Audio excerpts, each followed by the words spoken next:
how to improve customer service without increasing costs.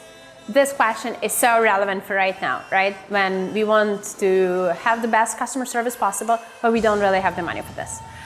I've been thinking about this, and during my career as a consultant, I saw many companies that invested huge amounts of money into improving customer experience, but still it didn't do the job. Interestingly enough, I want to tell you one story from Thailand which will make you think towards what you can do without any costs or without, or with very limited budget, but how you can use it to improving the customer experience or customer service. So I was in Thailand, and in Thailand there's the beach, of course, that's why we go there, and there's the beach. The beach is divided into European measuring, 50 meters.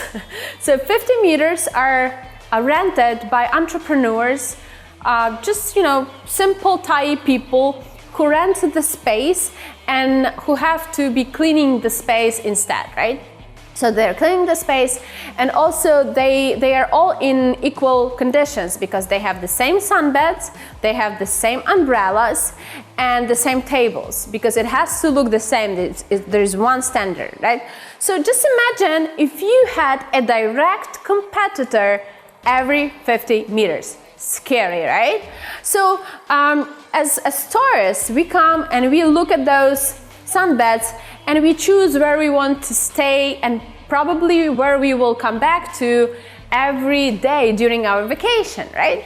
So interestingly enough, when you come to the beach, when you just, when you take your motorbike and you approach the beach area, there are some entrepreneurs who just jump on you and they would say something like, sunbed, get a sunbed, hello, get a sunbed.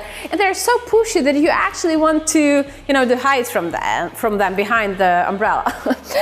But there was a very specific lady, one lady, that we were approaching with our motorbike, and she stepped out and she said, oh, no, let me help you to park your bike.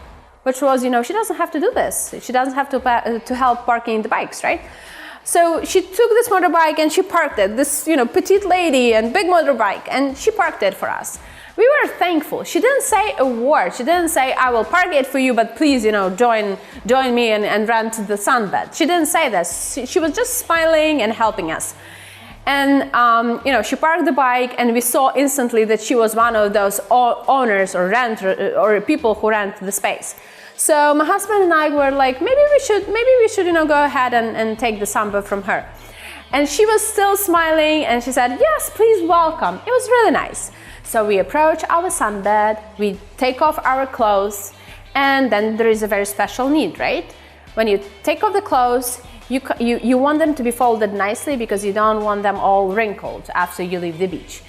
And she had those wire little hangers that you can use and hang your clothes. So, very inexpensive. I don't know, like super inexpensive, maybe 50 cents, right? Maybe she even got them from her dry cleaners, but she reused them. And so it was funny because she was the only one that thought about the client's needs. Maybe she observed and figured that people need to leave their clothes somewhere. Another thing that she did, you have a little table over there, so you have your sodas and your coconuts, and then everybody else has just a big trash can somewhere over there that you have to stand up and go to and leave your trash in. But this lady thought about you, and she had little plastic trash cans beside your tables, so that you don't have to stand up and go somewhere. You can just use those near you, right? Nice way, and again, very inexpensive. So after we swam and sunbathed and we were ready to go home, we stood up, and when she saw that we were ready to leave, she went to the sea. She took this bucket, she poured some water, and she brought it, and she said, you know what, if you probably don't want your sand on your feet. She didn't say it in English, of course, but we figured somehow. So she said, you have the sand on your feet, and please use this water to take off the sand, to wash off the sand so that it doesn't bother you when you put on your shoes. Such a simple, inexpensive, costs you nothing way to show that you really care about your client. And of course, we were returning client for we were staying for months. So every day we would go and stay with her and only with her. So please think about this. Go and observe what your clients are doing with your product or with your service. Just observe, just look at them and look at those moments, shadow them, and look at those moments when they are irritated, or when a question arises, and or when they start looking around, when they're not sure, right? When they're not confident. And put down those little moments and think not of huge investments, but of small little things that can dramatically change your customer experience. Thank you. Sign up for more videos.